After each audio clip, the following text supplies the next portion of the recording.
Hello all, I am Purvik Mehta from CSE टेट्स in Hindi. हम देख रहे हैं सीरीज ऑन पीएचपी माइस्क्यूएल, जिसका ये है लेसन नंबर 2। पहले वीडियो में हमने देखा था पीएचपी माइस्क्यूएल वर्क कैसे करता है। इस वीडियो में हम देखेंगे introduction of local servers and how to install local servers like वैम्प, XAMPP इन आवर कंप्यूटर। तो सबसे पहले तो ये जानते हैं कि लोकल सर्वर की हमें ज़रूरत ही क्यों है, क्यों हमें ये वैम्प और XAMPP जैसे लोकल सर्वर इंस्टॉल करने होंगे पीएचपी को यूज़ करने के लिए। तो उसका आंसर ये है कि जैसे हमने पिछले वीडियो में पढ़ा था कि पीएचपी वर्क कैसे करता है। अगर आपको नहीं पता और आपने वो वीडियो नहीं देखा तो इस सीरीज़ का इसी प्लेलिस्ट में आपको फर्स्ट वीडियो मिलेगा, उसे देख लीजिए, जिसमें बताया गया है पीएचपी कैसे वर्क करता है। उसमें हमने देखा था PHP server side scripting language है। मतलब कि अगर हमें पीएचपी के कोड को रन करना है तो उसका जो इंटरप्रिटेशन का काम है, मतलब हमारी जो ह्यूमन लैंग्वेज में हमने जो कोड लिखा है इंग्लिश में, उसे मशीन लैंग्वेज मतलब 0-1 में कन्वर्ट करने का वो सर्वर पे होता है। अगर हम पीएचपी की फ़ाइल हमारे कंप्यूटर पर बना के डायरेक्टली ब्राउज़र में ओपन करें तो वो रन नहीं होगी। ठीक है, मैं आपको यहाँ पर दिखा भी देता हूँ। सपोज़ यहाँ पर देख लीजिए, ये डेस्कटॉप है। यहाँ पर मैं एक फ़ाइल बनाता हूँ सपोज़, जिसका नाम हम देते हैं index.php। ठीक है, तो मैंने यहाँ पर ये फाइल बना दी। देखिए, मैं यहाँ पर अलग से इसको डाल देता हूँ सो आपको ठीक से समझ में भी आए। ये index.php है। अब देखिए, मैं जैसे इसे डबल क्लिक करके ओपन करता हूँ तो ये मुझे कोड एडिटर ओपन करके दे रहा है। मुझे ये फाइल का आउटपुट नहीं मिल रहा है। अब देखिए, यहाँ पर मैं कुछ पीएचपी का कोड लिख भी दूँ। ये क्या, हम पीएचपी का कोड कैसे लिखते हैं वो आगे वीडियो में देखेंगे। मैं यहाँ पर सिंपली आपको दिखा रहा हूँ। अभी आप इसे इग्नोर कर सकते हैं। ये समझिए, ये पीएचपी का कोई कोड है जो ब्राउज़र पे हेलो प्रिंट करेगा। ठीक है, तो ये मैंने इसके अंदर लिख दिया। लेकिन जैसे मैं इसको डबल क्लिक करके ओपन करता हूँ तो ये मुझे कोड एडिटर ओपन करके दे रहा है। मुझे क्या करना है कि ये हेलो ब्राउज़र के प्रिंट होना चाहिए। तो मैं डायरेक्टली तो ऐसे कर नहीं सकता। अब आपके मन में होगा कि अगर हम यहाँ पर ये ब्राउज़र ओपन करके उस फाइल का पाथ दे दे वहाँ पर इस तरह से, तो देखिए ये हमें कोड दिखा रहा है, ना कि हेलो प्रिंट कर रहा है। ठीक है, क्योंकि ये इसलिए ऐसा हो रहा है क्योंकि ये जो कोड हमने लिखा है वो इंटरप्रेट नहीं हुआ, मतलब मशीन लैंग्वेज में कन्वर्ट नहीं हुआ 0-1 में। इसलिए हमें सही आउटपुट नहीं मिल रहा है, क्योंकि ये इको का मतलब इंटरप्रेटर को ही पता है, ब्राउज़र को थोड़ी ना पता है। इसके लिए हमें कोई सर्वर चाहिए। अब सर्वर तो हमें पता है कि हम होस्टिंग करके डोमेन लेते हैं, फिर वहाँ पर हमें स्पेस मिलती है और हम एक्सेस करते हैं। लेकिन अब आप खुद सोचिए, अगर हम एप्लीकेशन बना रहे हैं तब अगर हम सर्वर पर जगह खरीद लें और हमें टेस्टिंग करने के लिए उसे ऑनलाइन अपलोड करना पड़े तो हमें चार्ज पे करना पड़ेगा। ठीक है, और जबकि हम यहाँ पर टेस्टिंग कर रहे हैं, वो हमारा फाइनल प्रोडक्ट नहीं है। हम यहाँ पर टेस्टिंग करने के लिए इसे सर्वर पे अपलोड करना चाहते हैं, तो उसके लिए हम क्यों पैसा खर्च करें कोई सर्वर पे यूज़ करने के लिए। उसके लिए हम क्या करते हैं कि हमारा जो कंप्यूटर या लैपटॉप है उसे ही हम एक सर्वर की तरह बना देते हैं, तो जिससे हम हमारी एप्लीकेशन को हमारे लैपटॉप या कंप्यूटर पे टेस्ट कर सकें। फिर जब वो कंप्लीट हम उसे बना दें, टेस्ट में वो सक्सेसफुल हो जाए, फिर हम डोमेन या होस्टिंग खरीद कर ऑनलाइन अपलोड कर देते हैं। लोकल सर्वर का यूज़ ये है कि हम हमारी पीएचपी और माइस्क्यूएल की जो एप्लीकेशन है उसको हमारे कंप्यूटर या लैपटॉप पर चेक कर सके, टेस्ट कर सके कि वो कैसे ऑनलाइन वर्क होगा उसका। ठीक है, क्योंकि सर्वर होगा तो ही पीएचपी का कोड इंटरप्रेट होगा। लोकल सर्वर हमें वो फैसिलिटी प्रोवाइड करता है। काफ़ी तरह के लोकल सर्वर आते हैं, जैसे वैम्प। तो वैम्प का फुल फॉर्म है विंडोज़, अपाचे, माइस्क्यूएल और पीएचपी, जिसमें अपाचे वेब सर्वर है, विंडोज़ मतलब विंडोज़ प्लेटफॉर्म के लिए है, एम मतलब MySQL and P means PHP. ठीक है, उसी तरह XAMPP है। XAMPP ये एक्स का मीनिंग है यहाँ पर, ये कोई प्लेटफॉर्म नहीं है, ये किसी भी प्लेटफॉर्म पे चल सकता है। XAMPP विंडोज़ के लिए भी आता है, लिनक्स के लिए भी आता है, ठीक है। तो आप आपकी मर्ज़ी से कोई भी डाउनलोड कर सकते हैं, वैम्प या ज़ैम्प। फिर आगे आता है लैम्प, जिसमें होता है L for Linux, A for Apache, M for MySQL and P for PHP। तो मैं इस सीरीज़ में यहाँ पर वैम्प यूज़ करने वाला हूँ। मैं आपको दिखाऊंगा भी आगे कि कैसे वैम्प को इंस्टॉल करना है। दूसरा आपको चाहिएगा वेब ब्राउज़र, तो वो तो आपके पास होगा ही। अगर आप ये वीडियो देख रहे हैं तो आपके पास वेब ब्राउज़र तो होगा ही। एक होता है टेक्स्ट एडिटर, जिसमें आप कोड लिख सकें। तो हम यहाँ पर शुरुआत में Notepad++ यूज़ करेंगे ताकि सिंटेक्स हमें याद रह जाए। फिर बाद में धीरे धीरे हम एक्स्ट्राऑर्डिनरी कोड एडिटर पर मूव करेंगे, क्योंकि शुरुआत में अगर आप ब्रैकेट्स, ड्रीमवीवर ऐसे, नेटबिन्स ऐसे कोई यूज़ कर रहे हैं एडिटर या आईडी, तो उसमें होता है कि काफ़ी कोड खुद लिख जाता है आपको 1 या 2 कैरेक्टर्स लिखने पर।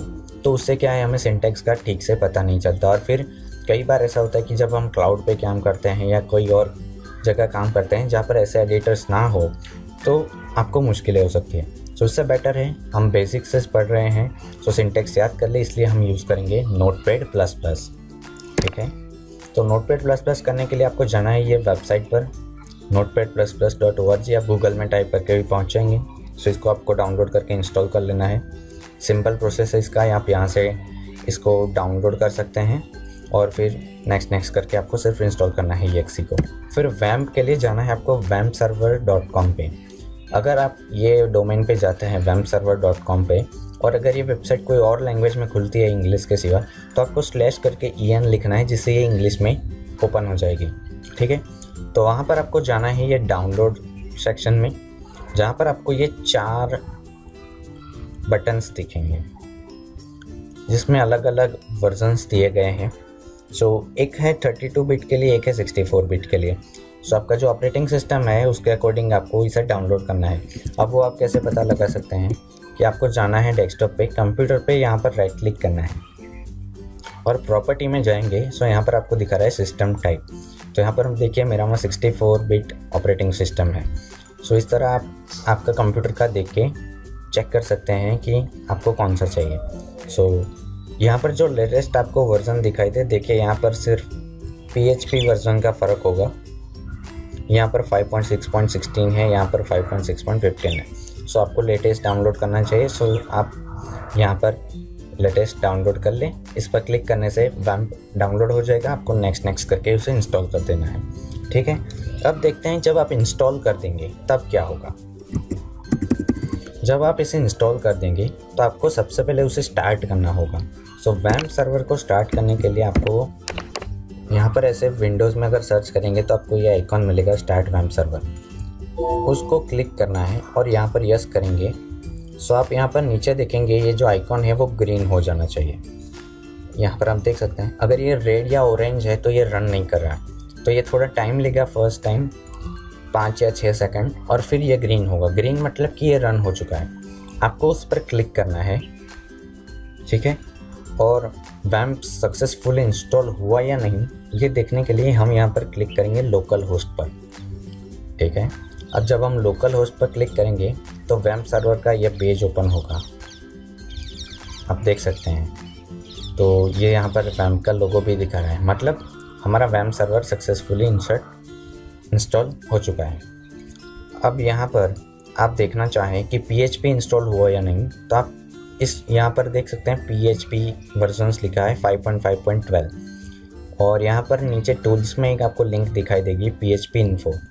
तो PHP इन्फो पर आप क्लिक करेंगे तो आपकी PHP वर्जन की यहाँ पर इंफॉर्मेशन दिखाएगा, मतलब आपका PHP भी सक्सेसफुली इंस्टॉल हो चुका है।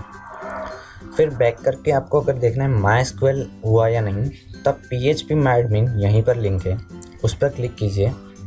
तो आपका ये जो MySQL का मतलब PHP MyAdmin ये पूरा सॉफ्टवेयर है डेटाबेस को मैनेज करने के लिए PHP के थ्रू। ये MySQL के लिए यूज़ होता है। ठीक है। तो ये आपको पता चल जाएगा कि PHP MySQL आपका इंस्टॉल हो चुका है विथ वैम्प। अब देखते हैं कि ये सब होगा कहाँ। तो ये सब होगा, आपको जाना होगा यहाँ पर। आप जैसे ही उस आइकॉन पे क्लिक करेंगे आपको यहाँ पर एक ऑप्शन मिलेगा www डायरेक्टरी। ठीक है। अब ये www डायरेक्टरी आपका वर्किंग एरिया है, तो ये कहाँ पर होगा? नॉर्मली आप माई कंप्यूटर में जाएंगे, उसमें यहाँ पर होगा सी ड्राइव, उसमें आपको जाना है वैम्प फोल्डर में, ठीक है। वैम्प फोल्डर के अंदर आपको यहाँ पर मिलेगा www directory folder, www folder होगा, ठीक है। इसके अंदर आप जितने भी प्रोजेक्ट्स बनाएंगे आपको यहीं रखना है। तो यहाँ पर सपोज़ मैं कोई प्रोजेक्ट बनाना चाहता हूँ, सपोज़ डेमो साइट, ठीक है, तो मैं इस तरह लिखूँगा और इसके अंदर मैं यहाँ पर फाइल बना सकता हूँ। देखिए यहाँ पर मैं सपोज बनाऊँ index.php। देखिए मैं यहाँ पर सिंपल हेलो का कोड लिख देता हूँ इसके अंदर। ये कोड हम एक्सप्लोर नेक्स्ट वीडियो में करेंगे। मैं यहाँ फटाफट सिर्फ कोड लिख रहा हूँ, हेलो ऑल, ठीक है। अब हमें इसको चेक कैसे करना है, मतलब ये हेलो ऑल हमने लिखा, ये index.php फाइल को हम रन कैसे करेंगे। तो देखिए हमारे प्रोजेक्ट का नाम क्या है, डेमो साइट, ठीक है। तो सबसे पहले तो हम ब्राउज़र ओपन करेंगे, यहाँ पर लिखेंगे लोकल होस्ट। लोकल होस्ट मतलब हमारा जो लोकल कंप्यूटर है उसका जो सर्वर का नाम होता है वो बाय डिफ़ॉल्ट होता है लोकल होस्ट। फिर स्लैश करके प्रोजेक्ट नेम डेमो साइट, ठीक है। अब मैं यहाँ इंटर प्रेस करता हूँ तो देखिए हेलो ऑल प्रिंट हो रहा है, ठीक है। तो इस तरह से हमें प्रोजेक्ट रन करना है। अब देखिए मैं कोई और प्रोजेक्ट बनाना चाहूँ तो मैं यहाँ पर www फोल्डर में बना सकता हूँ। देखिए अनदर साइट और वही फाइल इसमें कॉपी कर देते हैं और मैं यहाँ पर लिख दूँ। तो लोकल होस्ट को रन करने का एक और तरीका है 127.0.0.1। ये आईपी एड्रेस है जिसे कहा जाता है लूप बैक एड्रेस। ये हर एक कंप्यूटर में सेम होता है 127.0.0.1। तो यहाँ पर भी आप लिख सकते हैं अनदर साइट। तो देखिए आउटपुट हमें सेम मिल रहा है। अब आप खुद सोचिए मैंने यहाँ पर साइट ये जो PHP फाइल थी उसका नाम index.php ही क्यों दिया। मैं यहाँ पर सपोज़ ये देता home.php तो भी हो सकता था, लेकिन देखिए जब हम इस home.php को रन करेंगे तो यहाँ पर आपको एक डायरेक्टरी स्ट्रक्चर ये दिखा देता है जिसमें आप जब home.php पे क्लिक करेंगे तो आप इस पे पहुँचेंगे। अब नॉर्मल यूज़र को तो हम ये पेज दिखाना नहीं चाहते कि हमारा डायरेक्टरी स्ट्रक्चर क्या है। तो जो सर्वर होता है वो इंडेक्स फाइल को by default as a home page मानता है। अगर आप यहाँ पर home.php ऐसे लिखेंगे तो वो नहीं समझेगा, वो आपको पूरी लिस्टिंग दिखाएगा जितनी जितनी आपके अंदर फाइल होगी। सो आपको क्या करना है, जो मेन फाइल मतलब कोई URL डाले और पहला पेज जो आना चाहिए मतलब होम पेज, उसका नाम आपको देना है index.php। तो फिर से हम इसको index.php कर देते हैं और अब जब हम इसको रिफ़्रेश करेंगे तो देखिए हमें कोई डायरेक्टरी स्ट्रक्चर नहीं दिखा रहा, हेलो ऑल दिखा रहा है, ठीक है। तो इस तरह से लोकल सर्वर को इंस्टॉल करते हैं और लोकल सर्वर क्या है आप समझ गए होंगे और कैसे यूज़ करते हैं ये भी समझ गए। तो ऐसे ही वीडियो के लिए देखते रहिए। इस वीडियो में हम इतना ही रखते हैं। नेक्स्ट वीडियो में हम बेसिक सिंटैक्स और वो सब सीखेंगे PHP के बारे में। अगर आपको ये वीडियो पसंद है तो इसे लाइक शेयर एंड सब्सक्राइब करना ना भूलें। Keep practising. Thanks for watching and कोई भी डाउट्स हैं तो आप कमेंट सेक्शन में पूछ सकते हैं। Happy coding. Thank you.